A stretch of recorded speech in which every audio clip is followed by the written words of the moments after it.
আমাকে দেখবে জ্বলবে আর লুচির মতো ফুলবে, নইলে আমার সাকসেসটা কোথায়? ফেসবুকে কেন রে ভাই? সামনে এসে দাঁড়িয়ে আমার বিরুদ্ধে লড় না, দেখি তারপর তোর মুরদ। আপনার বিরুদ্ধে এত কুৎসার জবাব কিভাবে দিচ্ছে? সিপিএম সাধু, ওদের সবাই কি নতুন প্রজন্ম? কারুর নাম আগুন পাখি, কারুর নাম সাবমেরিন, কারুর নাম হেলিকপ্টার, এইসব নামে এক এক বছর এক একটা এলাকায় জামানত জব্দ হতে যায়। আর এত যদি বাহিনী পাঠায় তো এগুলোকে সীমান্তে পাঠালে তো অনুপ্রবেশটা আটকে যায়। অনুপ্রবেশ তো ওরা চেঁচায়। বেলেঘাটা বিধানসভার তৃণমূল কংগ্রেস প্রার্থী কুণাল ঘোষের আজের নির্বাচনী কার্যালয় উদ্বোধন হয়ে গেল। আমি কুণাল দার সাথে প্রথমেই কথা বলবো। আপনি প্রথমেই কনগ্রাচুলেশন বাংলা হান্টের তরফ থেকে আপনাকে। এই যে তৃণমূল কংগ্রেসের প্রার্থী আপনি এখানে, আমি প্রথমেই জানতে চাইবো যে আপনার এজেন্ডাটা কি থাকবে? দেখুন, আমার এজেন্ডা তো, আমি তো আলাদা বিচ্ছিন্ন কোনো ব্যক্তি নই। আমি তৃণমূল কংগ্রেসের পরিবারের একটা সৈনিক। আমাদের নেত্রী একজনই, মমতা বন্দ্যোপাধ্যায়। আমাদের পরিষ্কার কথা, বাংলার স্বার্থে মমতা বন্দ্যোপাধ্যায় সরকারের উন্নয়ন আর শান্তি, সম্প্রীতি, ঐক্য, সংহতি, আমরা এটার উপর দাঁড়িয়ে আছি। তার সঙ্গে এই যে বিজেপি বাংলাকে বৈষম্য, বাংলার প্রতি বঞ্চনা, বাংলাকে প্রতিহিংসা, বাংলা ভাষাকে অপমান, বাঙালি মনীষীদের অপমান, এবং সর্বশেষ কোনো ওষুধে কাজ না হওয়ায় ভোটারদের অস্তিত্ব নিয়ে টানাটানি, মৃত্যুর মিছিল, এবং এই লিস্টের নাম করে জেনুইন ভোটারদের যে চূড়ান্ত হয়রানি চলছে, এর বিরুদ্ধে মানুষের অধিকার সুরক্ষিত রাখতে লড়াই, এটাই আমরা সবাই মিলে লড়ছি। আপনার প্রচারের এজেন্ডা এটাই থাকবে যে নিশ্চয়ই নিশ্চিতভাবে আমাদের পুরো থাকবে যে বঙ্গ বিরোধী বিজেপি সর্বশেষ মানুষের অস্তিত্ব এবং ভবিষ্যৎ নিয়ে যে ছেলেখেলা করছে, তার বিরুদ্ধে মানুষের মহাজোট তৈরি হয়ে গেছে। আমরা সেখানে এক একজন সৈনিক হিসেবে মমতা বন্দ্যোপাধ্যায়ের নেতৃত্বে আমরা এই লড়াইতে সঙ্গে আছি। এবারের লড়াইটা শুধু ভোট জেতা হারা নয়, সে তো আমরা জিতবো, মমতাদি মুখ্যমন্ত্রী হবে, ওরা হারবে, এটা তো দেয়ালে লেখা আছে। এবারের লড়াইটা কিন্তু বাংলার প্রতি ওদের অপমান এবং মানুষের অধিকার রক্ষার যে, ওরা অধিকার ছিনিয়ে নেওয়ার যে খেলাটা খেলতে চাইছে, তার বিরুদ্ধে মুখের উপর জবাব দেওয়ার লড়াই। আপনি এতদিন আমাকে যারা ট্রোল করে বা টিভিতে বা সোশ্যাল মিডিয়ায় আমার নামে বলে একটু লাইক পাওয়ার চেষ্টা করে, তাদের হিম্মত হলো না কেন? আমি তো দাঁড়িয়েছি জনগণের মধ্যে, এসে দাঁড়াক না কেন? চুপি চুপি ফেসবুকে বলে কি হবে? ভোটে দাঁড়াক। আমি তো আমার হোম কনস্টিটিউয়েন্সিতে দাঁড়িয়েছি, আমার বাড়ি যেখানে আমি সেখানে দাঁড়িয়েছি। তো যার আমাকে সহ্য হচ্ছে না, ফেসবুকে কেন রে ভাই? সামনে এসে দাঁড়িয়ে আমার বিরুদ্ধে লড় না, দেখি তারপর তোর মুরদ। এবার সরাসরি একেবারে মানুষের ভোটে আর কি আসতে চলেছেন, যদি আপনি জয়ী হন, তো কি স্ট্র্যাটেজি থাকবে আপনার ভোটের প্রচারে? আচ্ছা, যদি জয়ী মানে এটা কি? মাথার উপর মমতা ব্যানার্জি, মাথার উপর অভিষেক ব্যানার্জি, এমপি সুদীপ ব্যানার্জি, 8 জন কাউন্সিলর, জীবন সাহা থেকে শুরু করে, ওপাশে পাপিয়া 30-এ, ওখানে আবার স্বপন সমাদ্দার রয়েছেন, 34-এ অলকানন্দা, অলোক দাস রয়েছেন, 33-এ চিনুদি পবিত্রদা, 35-এ আশুতোষ দা, 36-এ সচিন, 28-এ অয়ন, 29-এ ইকবাল, 8 জন কাউন্সিলর রয়েছেন। আমি একজন সৈনিক হিসেবে এবারের নির্বাচন, আমাদের দলের যা স্ট্রাকচার, নেত্রী একজন মমতা ব্যানার্জি, আমরা কেউ প্রার্থী, কেউ হয়তো প্রার্থী নই, প্রচারে আছি, বাট আমরা সবাই কর্মী। বাড়তি টেনশন কিসে?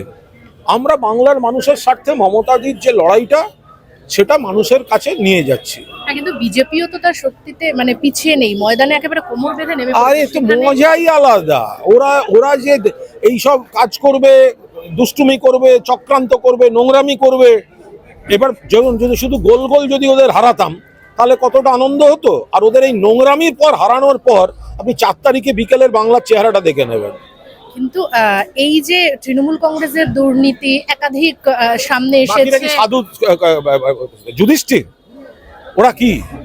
তৃণমূল কংগ্রেস একটা এত বড় দল, 99% ঠিকঠাক, 0.5% হয়তো ভুল হয়েছে। এটা একটা সমাজের এত বড় পার্টি, এত বড় দল, কাকে বলছেন? সিপিএম সাধু, ওদের সবাই কি নতুন প্রজন্ম? কারুর নাম আগুন পাখি, কারুর নাম সাবমেরিন, কারুর নাম হেলিকপ্টার, এইসব নামে এক এক বছর এক একটা এলাকায় জামানত জব্দ হতে যায়। তো ওদের কাকা জ্যাঠারা কি করে গেছে? বেঙ্গল ল্যাম্প জ্যোতি বসুর বিরুদ্ধে অভিযোগ ছিল না? সিপিএম জমানায় গণধর্ষণ, গণহত্যা, অপশাসন, দুর্নীতি, দলবাজি, বেআইনি চাকরি সব হয়েছে। কিন্তু তখনকার দিনে এত মিডিয়া ছিল না আর সোশ্যাল মিডিয়া ছিল না। আপনি ভাবুন তো মজাটা, হাতে ফোন, ফোনে ক্যামেরা, বিজন সেতুর উপর 17 জন আনন্দমার্গীকে পুড়িয়ে বেড়াচ্ছে আর আপনি ফেসবুক লাইভ করছেন, ভাবতে পারছেন? ওগুলো যদি তখন থাকতো, সিপিএম এর 34 বছর আসতে হতো না। কিন্তু এই যে 3000 কোম্পানি, কেন্দ্রীয় বাহিনী, 2 দফায় ভোট, এসআইআর, এতগুলো ইয়ে নিয়ে কোথাও গিয়ে কি কোনো হয় বা রিটার্ন টিকিটটা কেটে রাখুক ওরা, আগে রিটার্ন টিকিটটা কেটে রাখুক। এতেও হবে না, ওদের বলুন রাষ্ট্রসংঘ থেকে বাহিনী আনতে। আর এত যদি বাহিনী পাঠায় তো এগুলোকে সীমান্তে পাঠালে তো অনুপ্রবেশটা আটকে যায়, অনুপ্রবেশ তো ওরা চেঁচায়। তো এখন বাহিনী আসছে কোত্থেকে? বাহিনীটা তো সীমান্তে যাওয়ার কথা, তাহলে এখানে আসছে কেন? আপনার বিরুদ্ধে এত কুৎসার জবাব কিভাবে দিচ্ছে? কিছুই দিচ্ছি না। আর দেখি হাতি চালে তো বাজার, বাকিটা সবাই জানে। আমাকে দেখবে, জ্বলবে আর লুচির মতো ফুলবে, নইলে আমার সাকসেসটা কোথায়? সোশ্যাল মিডিয়া জুড়ে এত তার থেকে বেশি আমার লাইক পড়ে। একটা পোস্ট করে দেখবেন কত তার লাইক, কত তার শেয়ার হচ্ছে। কিছু অতৃপ্ত আত্মা থাকে, নিজেদের জীবনের হতাশা, বিজেপির সমর্থক, অমুকের সমর্থক, সিপিএম এর সমর্থক, এরা কিছু করতে না, তার অর্ধেক কেউ জানে না নিজের হতাশা। প্রতিনিধি হতে যাচ্ছেন আপনি, কোথাও গিয়ে কি এই ভোট প্রচারে তার কিছু ইয়ে পড়বে না? আমি এসব তাকাই না, মানুষ আমায় চেনেন, জানেন। আমি যত যে কটা লোক এগুলো করে তাদের অর্ধেক তো ফেক অ্যাকাউন্ট, লক করা অ্যাকাউন্ট থেকে করে। আমি তো আবার তাদের যখন ফোন করি, দু একটাকে তো খুঁজে পাই, ফোন করে তখন বলে দাদা বুঝতে পারিনি, হয়ে গেছে। তো ফলে এই তো সব বীরত্বের নমুনা, এদেরকে আমি ধরি না। আর আমি ছোটবেলা থেকে কুকুর পুষতে ভালোবাসি। মানে আপনি জেতার ব্যাপারে তাহলে 100% নিশ্চিত? বিজেপি প্রার্থী আপনার বিরুদ্ধে যিনি রয়েছেন তাকে কত মার্কস দেবেন, কতটা? আমি চিনি না, আমি জানি না, শুধু আমি দেখলাম টিভিতে যে বিজেপির লোকেরাই বিজেপি অফিসে গিয়ে বলছে বেলেঘাটায় অযোগ্য প্রার্থী হয়েছে, বিজেপির লোকেরাই বলছে। আমি ফালতু মাথাখানি, আমি কি সময় নষ্ট করব? মানে তাহলে আপনি আরো বেশি বোধহয় নিশ্চিত হয়ে গেছেন। আমি যে এসবে আপনি ঢুকছি জিতছেন। না, এটা নির্বাচন, আমি সব দলকে সমান গুরুত্ব দিই, কিন্তু আমি বিজেপি কে রুখতে হবে। সিপিএম তো ভোট দেয় বিজেপিকে, সেই জন্য বিজেপি একটু বাড়ে।